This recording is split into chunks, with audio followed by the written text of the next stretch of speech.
Deus, pátria, família e liberdade. Obrigado, meu Deus, por esse momento.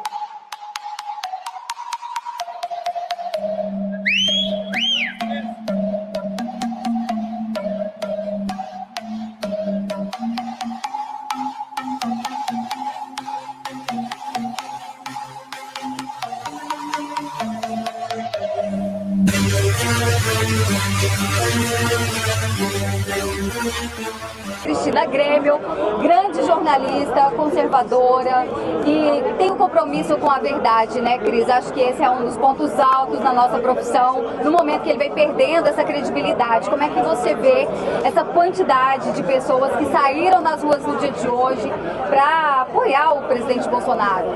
Eu estou muito feliz, obviamente, de ver a Paulista de novo lotada, mas nós já estivemos aqui em 7 de setembro de 2021, 7 de setembro de 2022 e tinha mais gente, não tinha espaço vazio no asfalto.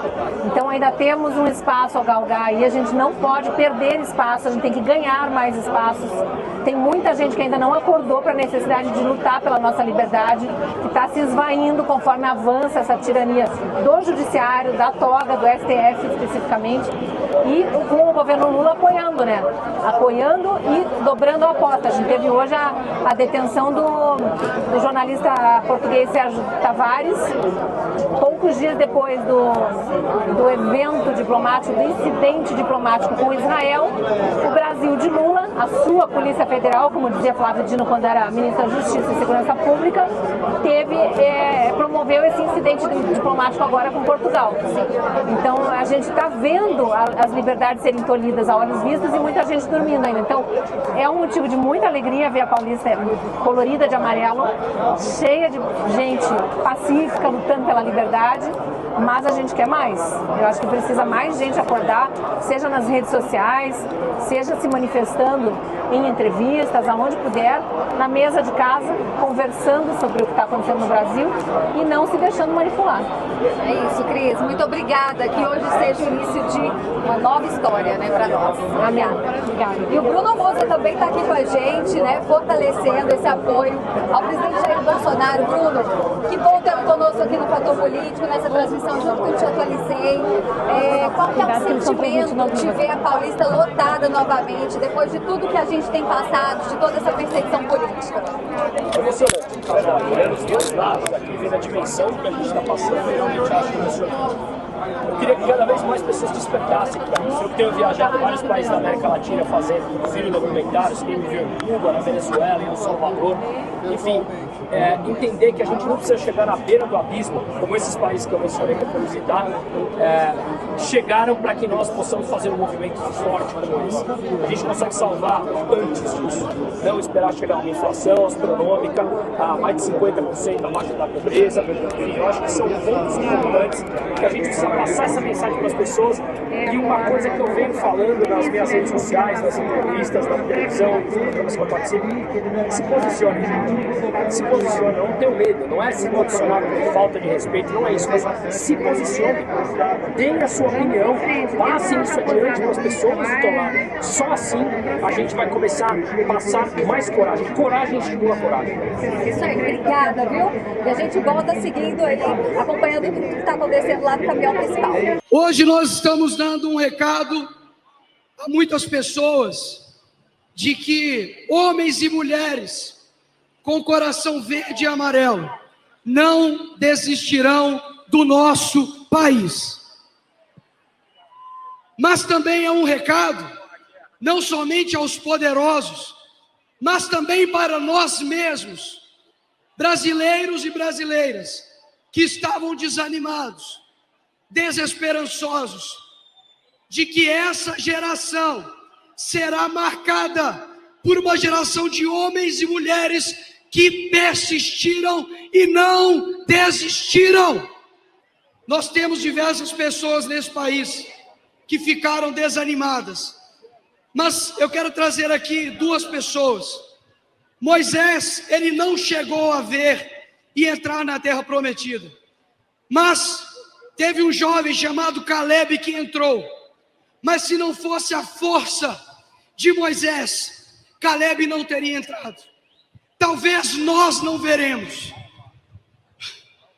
o Brasil prometido, mas os nossos filhos, os filhos dos nossos filhos, verão um Brasil novamente verde e amarelo. Esse país é um país que tem uma Constituição e precisa ser respeitada. Tem 3 poderes, governadores, 3 poderes: poder judiciário, poder legislativo e poder executivo, sem atropelos.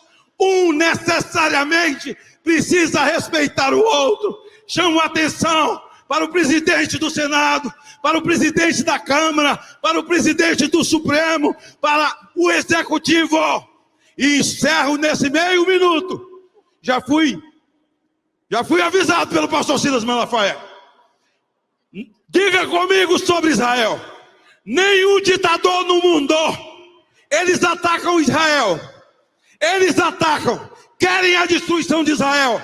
Senhores governadores, nenhum deles teve a ousadia de tocar no genocídio. De tocar no genocídio de 6 milhões de judeus mortos. Mas aquele que hoje está na presidência da República do Poder, teve a pachorra de tocar na memória dos inocentes, das crianças que morreram em campos de concentração, em mulheres, homens, 6 milhões de vítimas da ditadura de Hitler. Nós amamos Israel, nós amamos Israel. Presidente, eu quero que vocês gritem comigo e eu encerrei. Diga comigo: Brasil, nós te amamos. Bolsonaro, Deus te escolheu. Não existe homem, não existe papel, não existe força humana que possa contra o eterno. O eterno está sobre ti. O guarda de Israel não dorme e guarda você e a sua família. Que Deus abençoe o Brasil acima de tudo e Deus acima de todos. Eu preciso lembrar aqui do nosso presidente Bolsonaro, do seu legado. Presidente, vem para cá.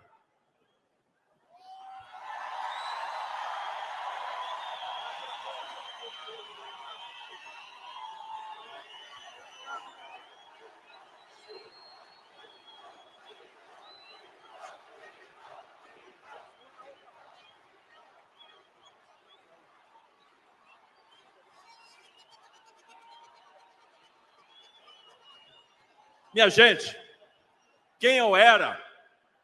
Não era ninguém. E o presidente apostou em pessoas como eu, como tantos outros que surgiram, que tiveram posição de destaque, porque ele acreditou. Nunca pegou nada para si, nunca quis o crédito, sempre entregou o crédito para quem trabalhava com ele. E aí vamos lembrar das coisas que aconteceram nesse período. Quem lembra que a água chegou no Nordeste, que a água chegou no Ceará, que a água chegou em Pernambuco, que a água chegou em Oiticica, no Rio Grande do Norte? Quem lembra aí? Quem lembra que quando as pessoas passaram necessidade, veio o auxílio emergencial? Quando as empresas iam quebrar, veio o benefício emergencial? Veio o Pronamp, Jorginho? Quem lembra disso? Quem lembra da retomada do transporte ferroviário? Quem lembra das pontes? Quem lembra das rodovias? Quem lembra da imagem do presidente levando água, abrindo um poço com o Rogério Marinho e botando as crianças lá para pegar aquela água que eles não tinham? Quem lembra do marco do saneamento, que vai tirar tantas pessoas da chaga que é não ter o saneamento básico? Vai ser uma revolução, vai trazer investimento, vai mudar a vida das pessoas. Tanta coisa boa aconteceu. Quem lembra dos quase 500 mil títulos de terra que foram entregues nesse período? Gente, quem lembra do Pix? Quem usa o Pix aí? Quem usa o Pix? Isso mudou a vida das pessoas. E sem taxa, sem taxa. Hoje o Brasil, a nossa economia anda por causa do Pix.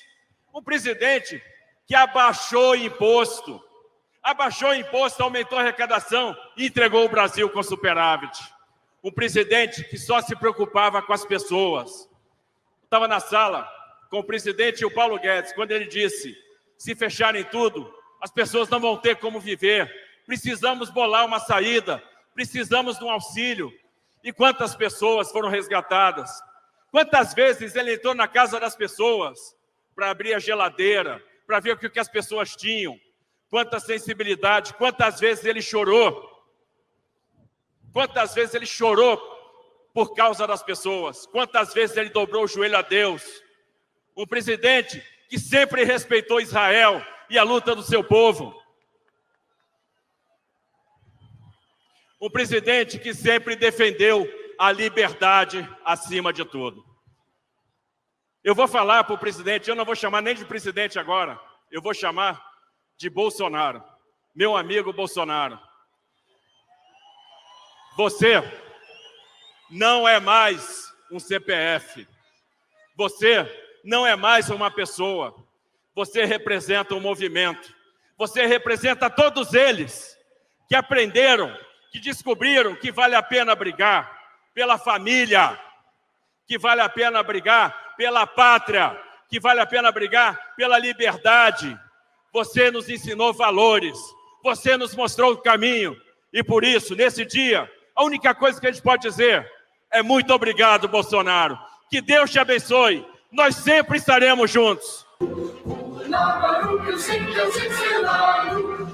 E digo, vem de mundo nessa rua, traz no futuro e glória no passado. Mas segues a justiça, clama forte, verás o filho teu na voz da luta. Entre mim que te adora a própria morte, terra gloriada, entre outras vidas do Brasil, a pátria amada. Dos tiros desde sol, mas toda legítima, pátria amada, Brasil.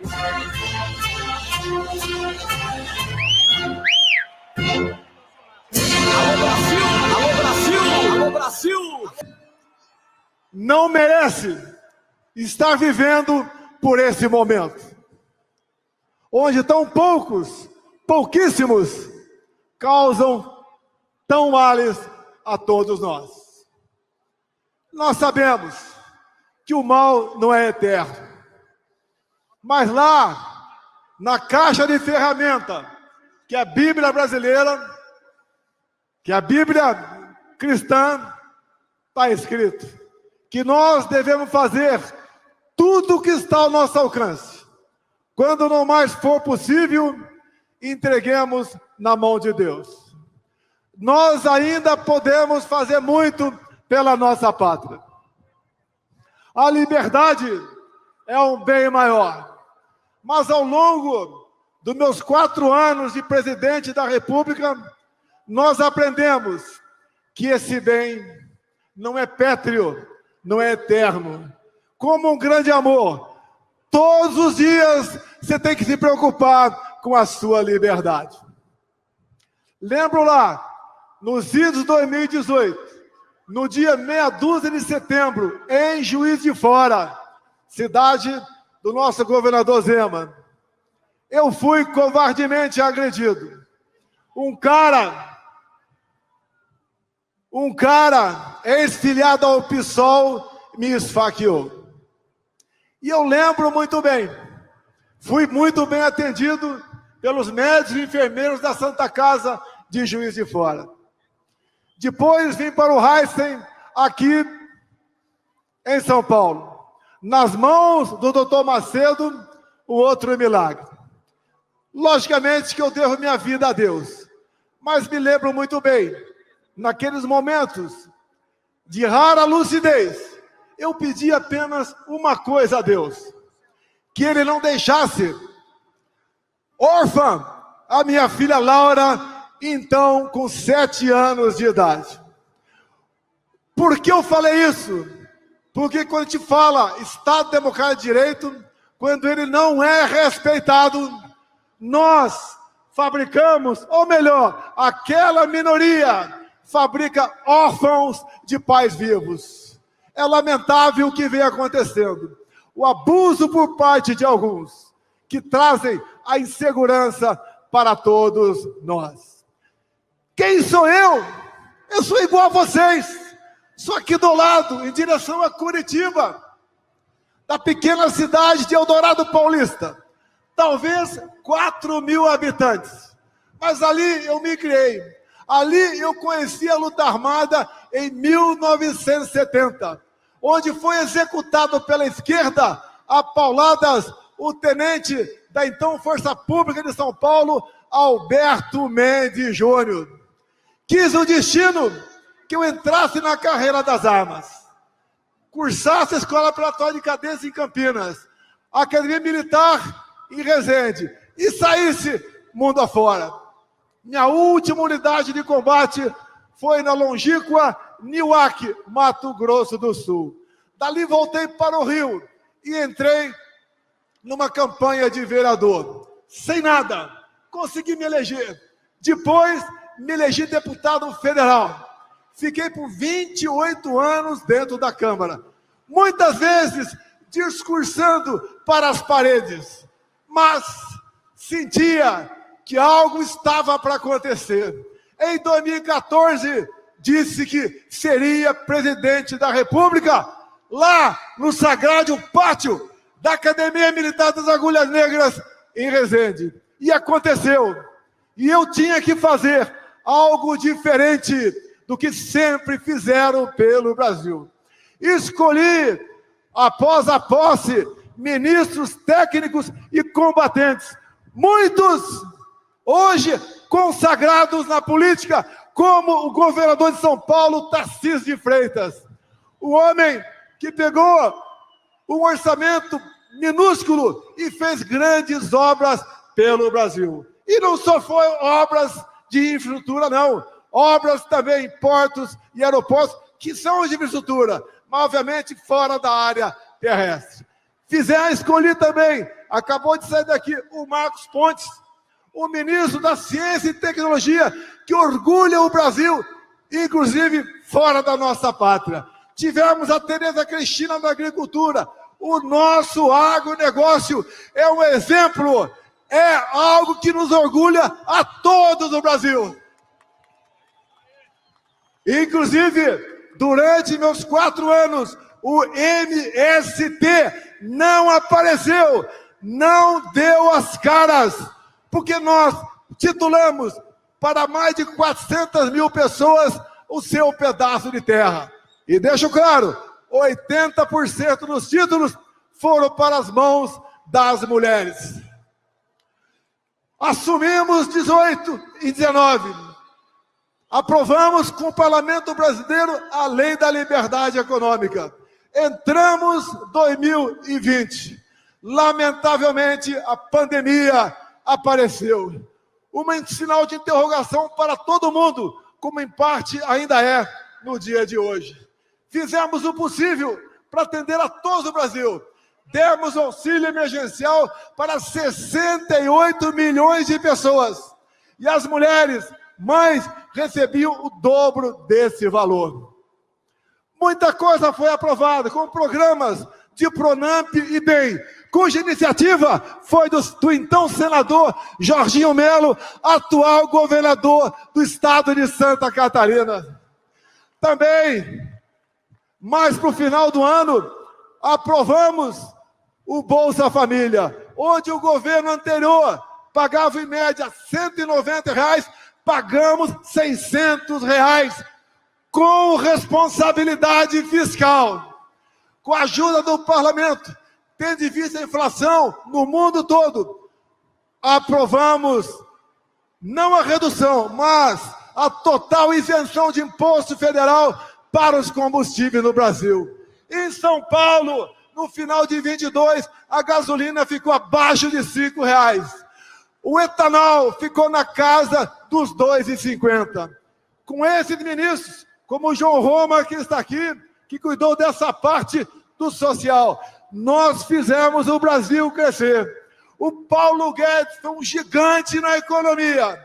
Nós chegamos a crescer mais do que a China. Chegamos a ter, em 22, 3 meses de deflação em nossa pátria. Chegamos no final do ano, depois daquela coisa que aconteceu em outubro de 22, e vamos considerar isso uma página virada na nossa história, porque nós sabemos o que tem que ser feito para o futuro, para que todos não tenham dúvida da transparência daquilo que nós devemos ter, em especial quando se elege um representante nosso. Terminamos 22, deixamos lá um saldo de 54 bilhões de reais. O ano passado tivemos um déficit na casa dos 180 bilhões de reais. Mas a minha vinda aqui, como eu convidei a vocês, e eu estou muito orgulhoso e grato por vocês terem aceito esse convite, que era para termos uma fotografia para o mundo, uma imagem para o Brasil e para o mundo, do que é a garra, a determinação do povo brasileiro. Essa fotografia está sendo inédita para todo o mundo. É uma mostra das cores da nossa bandeira, de quanto nós nos emocionamos como quando cantamos o hino nacional, ou quando vemos hastear a nossa querida bandeira verde, amarela e azul e branca. E com isso mostramos, com essa fotografia, que nós podemos até ver um time de futebol sem torcida ser campeão, mas não conseguimos entender como existe um presidente sem povo ao teu lado. Vocês nos traz a esperança, nos traz a energia, nos traz a garra, nos traz certeza que temos como vencer. Nós não queremos o socialismo para o nosso Brasil. Nós não podemos admitir o comunismo em nosso meio. Nós não queremos ideologia de gênero por nossos filhos. Nós queremos respeito à propriedade privada. Nós queremos o direito à defesa da própria vida. Nós queremos o respeito à vida desde a sua concepção. Nós não queremos a liberação das drogas em nosso país. Mas para isso, nós devemos trabalhar todo dia, dentro de casa, no trabalho, com os vizinhos e com os amigos. Nós sabemos, então, o que foi o período de 19 a 22. E estamos conhecendo agora como está difícil vencer nesse país o que nós temos a nos governar no momento. E o último assunto, que é de extrema importância. Levo pancada desde antes das eleições de 2018. Passei 4 anos perseguido também, enquanto presidente da República. E essa perseguição aumentou a sua força quando deixei a presidência da República. E deixo claro, na transição, fizemos a mesma, sem qualquer reclamação por parte da esquerda. Saí do Brasil. E essa perseguição não terminou. É joia. É a questão de importunação de baleia. É dinheiro que teria mandado para fora do Brasil. É tanta coisa que eles mesmos acabam trabalhando contra si. A última agora, ou a penúltima, Bolsonaro queria dar um golpe. Isso desde quando assumi em 2019, ouvia. E parte da imprensa sempre reverberava isso. O que é golpe? Golpe é tanque na rua, é arma, é conspiração, é trazer classes políticas para o seu lado, empresariais. É isso que é golpe. Nada disso foi feito no Brasil. E fora isso, por que continuam me acusando de um golpe? Agora, o golpe é porque tem uma minuta de um decreto de estado de defesa. Golpe usando a Constituição? Tenham a santa paciência. Golpe usando a Constituição. Deixo claro que estado de sítio começa com o presidente da República convocando os conselhos da República e da Defesa. Isso foi feito? Não!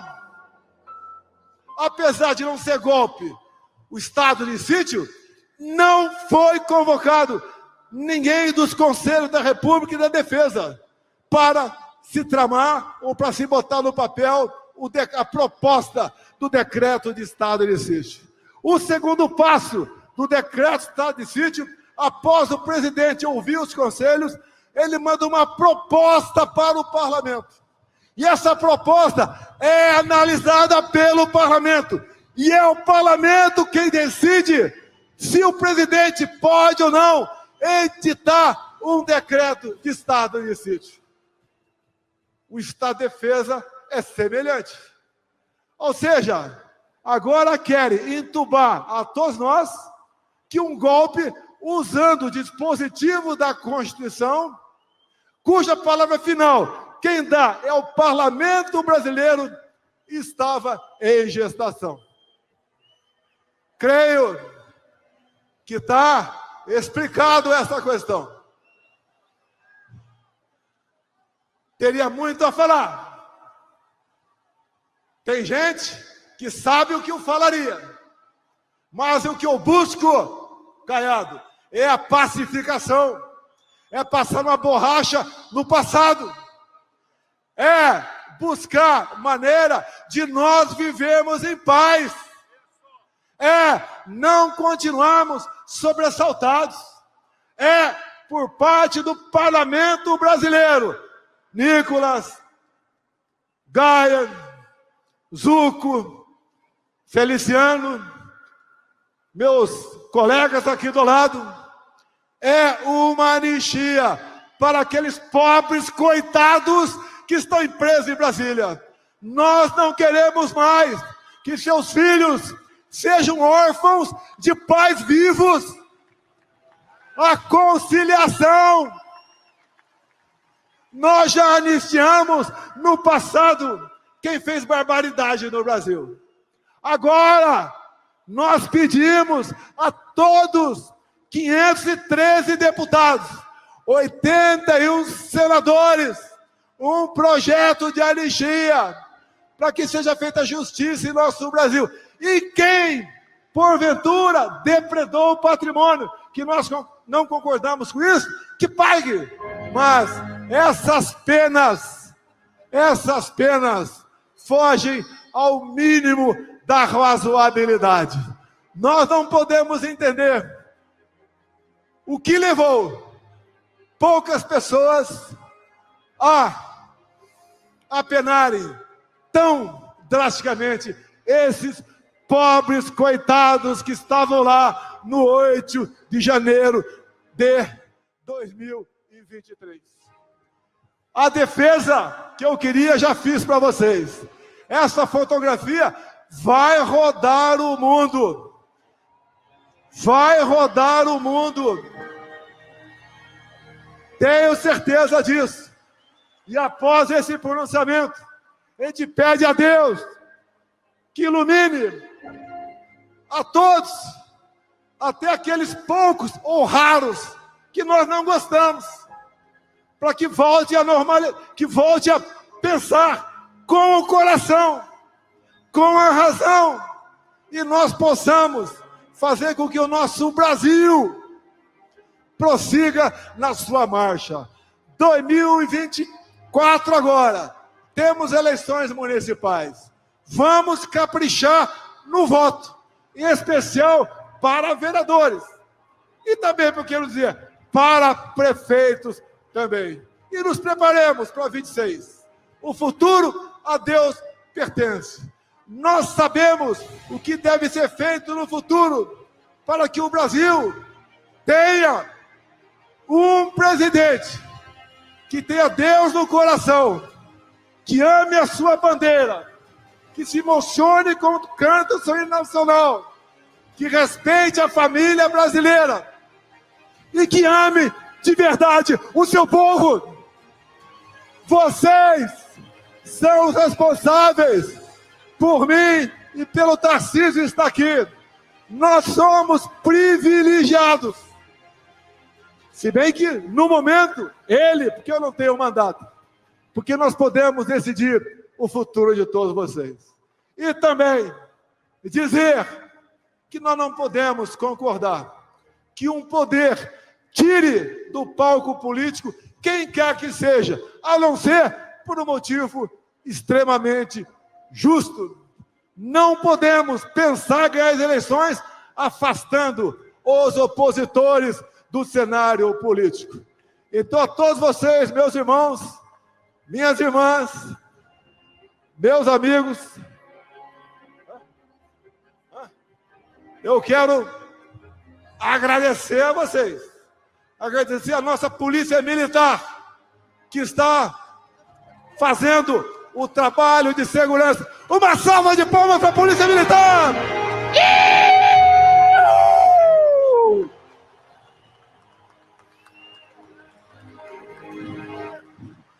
Nós, irmãos, que oferecem sua vida pela nossa vida, merecem todo o nosso respeito e toda a nossa consideração.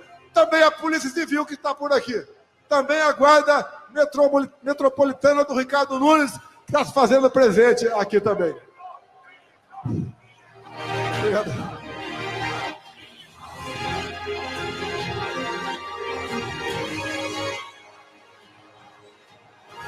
E dizer a vocês, nós homens, não vamos a lugar nenhum se você não tiver uma família estruturada, não tiver alguém do teu lado que reconheça os momentos difíceis e lute por você. As perseguições que falamos há pouco continuam, inclusive contra a nossa filha, que tem apenas 13 anos de idade. Então, todo homem deve ter ao teu lado alguém que some, assim como toda mulher deve ter ao teu lado alguém que some, para que esses momentos difíceis possam ser superados. E hoje não é por mim. Por coincidência, meu pai faleceu exatamente com a minha idade, 68 anos. Tenho hoje 68 anos. Já estou ultrapassando o tempo que meu pai viveu. E eu tenho, em boa memória, com toda a sua truculência, com toda a sua maneira de educar seus filhos, mas ele está no meu coração. E o que eu quero, e mais peço a Deus, que continue no coração de vocês. O meu trabalho, a minha dedicação, nada mais é do que servir a minha pátria e servir a todos vocês. Muito obrigado, povo do Brasil! Muito obrigado, homens e mulheres desse Brasil fantástico e maravilhoso! Nós queremos e pedimos a Deus que nos dê forças para trabalhar, para persistir e para vencer. Não há vencedores ou vencidos. Todos nós seremos vencedores se a paz de Deus reinar sobre o coração de cada um de nós. E eu quero direcionar minha palavra para as mulheres. Como é difícil, deputadas. Como é difícil, vereadoras. Como é difícil, prefeitas, como é difícil para nós mulheres estarmos à frente da política. O assassinato de reputação, ele é diário, mas algo muito maior e muito mais forte nos move para que a gente continue lutando pela nossa nação.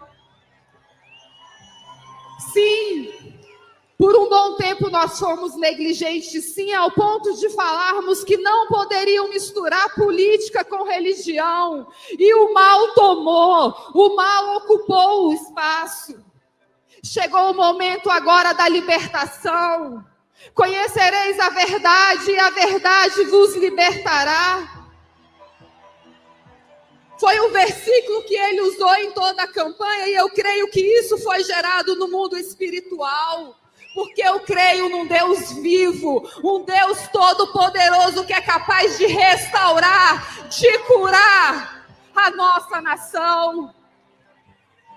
Não desistam, mulheres, homens, jovens, crianças, não desistam do nosso país. Eu queria fazer uma pergunta para vocês. O que vocês estão fazendo aqui hoje? Não eram para vocês estarem aqui, de forma alguma. Tem um ano que vem sendo trabalhada uma narrativa para colocar medo no coração de cada um de vocês. Tem um ano que nós estamos sendo ameaçados. Tem um ano desde o 8 de janeiro. Pessoas que usam verde e amarelo são perseguidos, inocentes estão sendo presos. Tudo isso foi feito para que nunca mais isso aqui acontecesse. Mas não só voltou a acontecer, como agora está batendo recorde. De um lado ao outro da Avenida Paulista. O povo brasileiro está dando um recado hoje. Hoje um recado está sendo dado. E o recado é: nós não vamos parar. Nós não vamos desistir. O Brasil é nosso. Nós sabemos que nós estamos do lado certo. Mas sabemos que a vitória não vai vir fácil. A vitória, a glória, nunca é dada de bandeja. Ela só é dada para os corajosos, para os resilientes, para os verdadeiros, para os que acreditam. Então eu pergunto, você acredita? Eu não vim aqui atacar Supremo Tribunal Federal, porque quando você ataca uma instituição, você é contra a República e o Estado Democrático de Direito. Mas eu vim fazer aqui, eu vou mostrar para vocês a engenharia do mal para querer prender Jair Messias Bolsonaro. A engenharia do mal para tirar o Estado Democrático de Direito. Eu vou mostrar fatos. Preste atenção, muita atenção. 7 de setembro de 2021, eu estava aqui com o presidente no trio elétrico. Eu fui o penúltimo a falar e o presidente o último. Me lembro que o presidente, no 7 de setembro de 21, botou para quebrar em cima do ministro Alexandre de Moraes. Escutem. Todo mundo em volta do presidente achava que a partir daquela fala dele, se Alexandre de Moraes tentasse interferir no executivo, ele ia invocar o artigo 142 da Constituição. Estou falando de Constituição, para não permitir intromissão no executivo. Pasmem, o presidente que é chamado de truculento, o presidente que é chamado de um cara que não negocia nada, Michel Temer, patrono de Alexandre de Moraes, procurou o presidente. O presidente atendeu, falou pelo telefone com Alexandre de Moraes e o presidente cedeu e apaziguou. Todos nós ficamos admirados e eu disse para ele: caramba, nós não esperávamos isso. O presidente, na linguagem popular, fumou o cachimbo da paz. Agora, eu vou correr com a história. 2022, Alexandre de Moraes assume o Tribunal Superior Eleitoral. E, pasmem, uma resolução do TSE contra a lei eleitoral. Deu todo o poder ao ministro Alexandre de Moraes. Agora escutem, o Procurador-Geral da República, Dr. Aras, entrou com uma petição no STF para derrubar essa resolução. O STF não aceitou. Todo mundo sabe como é que foi a eleição. Podiam chamar Bolsonaro de genocida, mas não podiam dizer que Lula é ex-presidiário. A eleição acabou. Eu tenho que correr com a história. A eleição acabou. Bolsonaro perdeu. Escutem-me. Silêncio absoluto de Bolsonaro. Não atacou ninguém, não reclamou de ninguém, não atacou Alexandre de Moraes, não atacou o Supremo Tribunal Federal. E aí, o presidente do PL, Valdemar da Costa Neto, entra com uma petição no Tribunal Superior Eleitoral, questionando o resultado das urnas. O que acontece?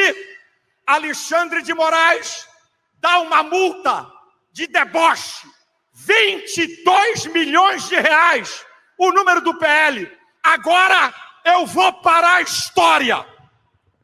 E nós vamos retroceder na história.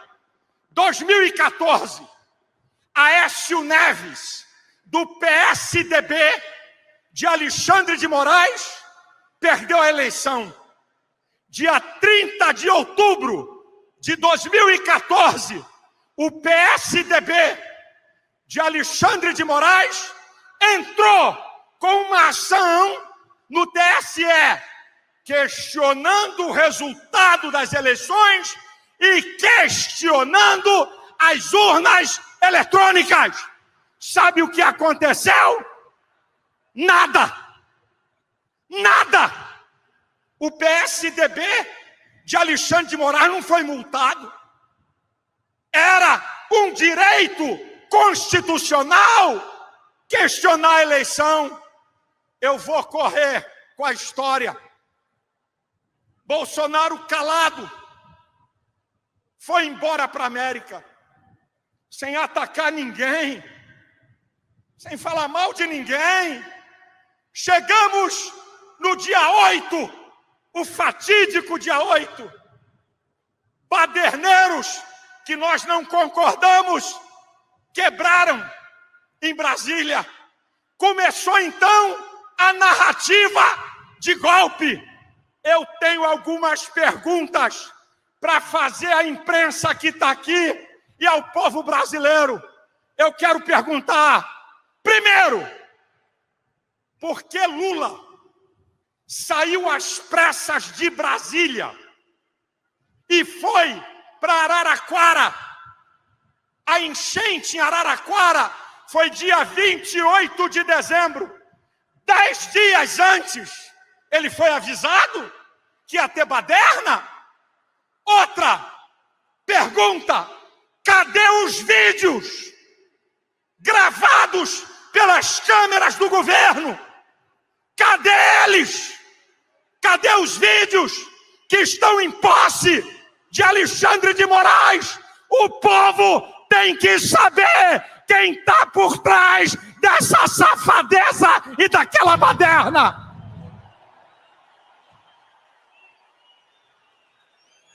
E aí eu digo uma coisa para vocês. O ministro da Justiça, Flávio Dino, assistia da janela, não fez nada. O GSI e a ABIN informaram a Lula.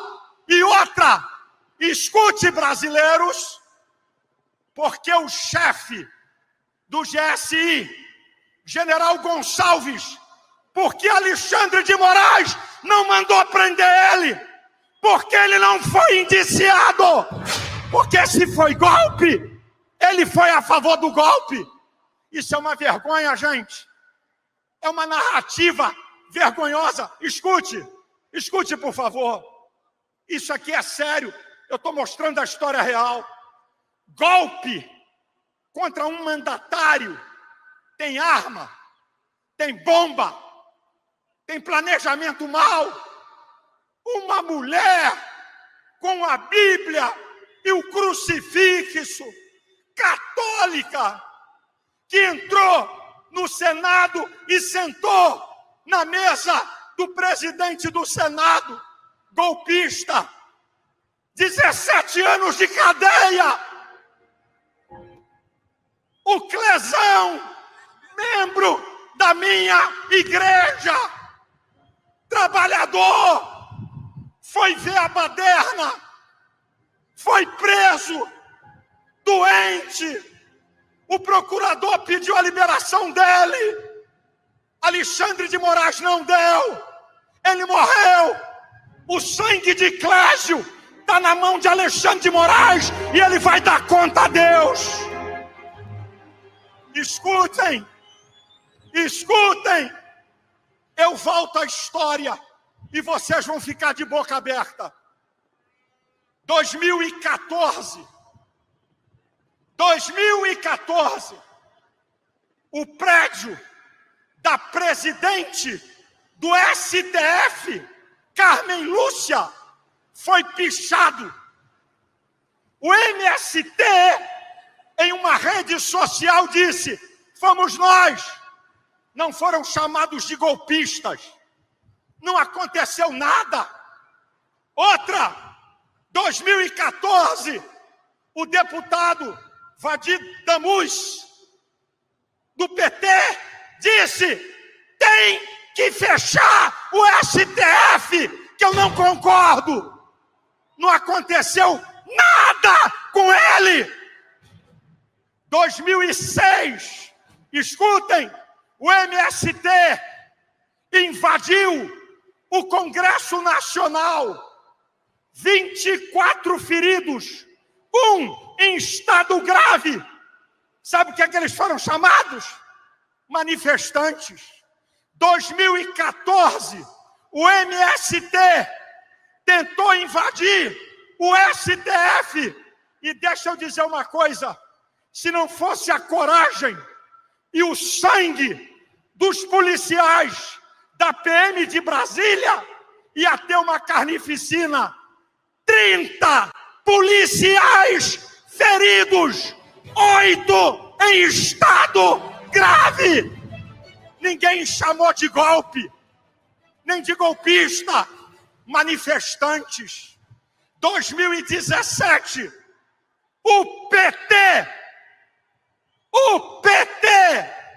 invadiu o Congresso Nacional. Quebra-quebra. Sabe o que eles invadiram? Para derrubar o presidente Temer. Não foram chamados de golpistas, mas de manifestantes. 2017, tacaram fogo no Ministério da Agricultura. Ninguém chamou de golpista. Manifestantes, dona de casa, idosos, jovens, que estavam em frente ao QG do Exército, desde que Bolsonaro perdeu a eleição, sem fazer nada, viraram golpistas. Junho de 2018, José Dirceu, que pegou 30 anos de cadeia por corrupção, a segunda turma do STF liberou. Agora, pasmem, preste atenção.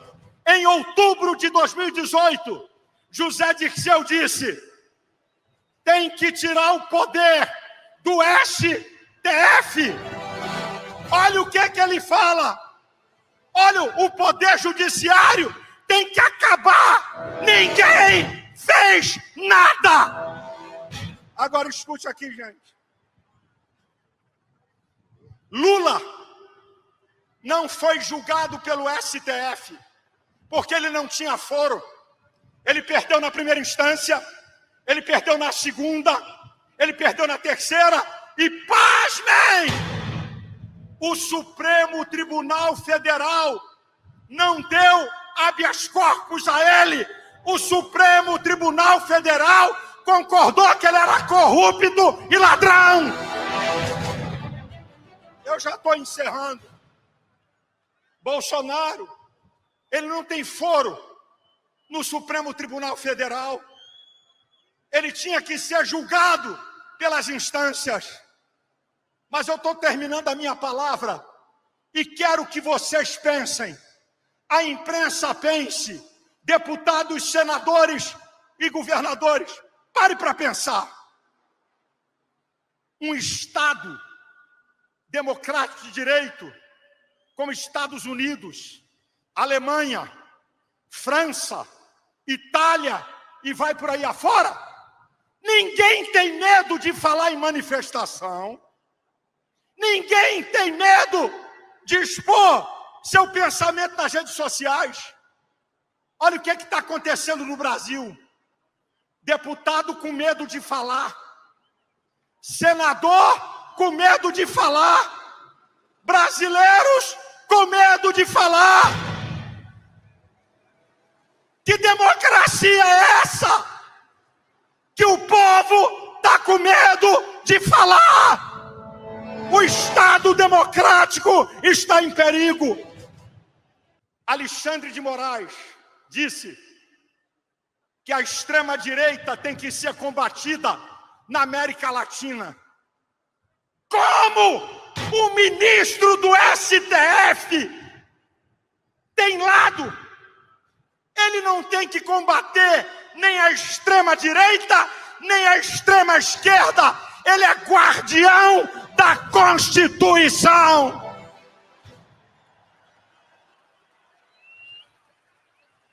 O presidente do STF, ministro Barroso, disse: nós derrotamos o bolsonarismo.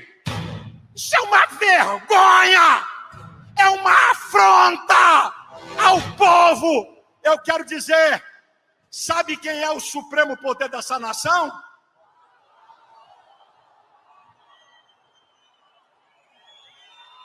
O povo! Todos nós temos que nos submeter ao povo! A gente estava encerrando aqui quando de repente passa pela gente o Coronel Meira e o Coronel Feitosa. E falou, bom, vamos dar uma palavrinha? Então vamos. Estão falando muito agora, viu, Coronel, sobre quantas pessoas tinham na Paulista. Eu lembrei que o Guinness Book registrou de ponta a ponta 2,5 milhões de pessoas na parada LGBT, que ia mais, foi o recorde do Guinness Book. Tomando o Guinness por referência, quanto você acha que tinha aqui hoje?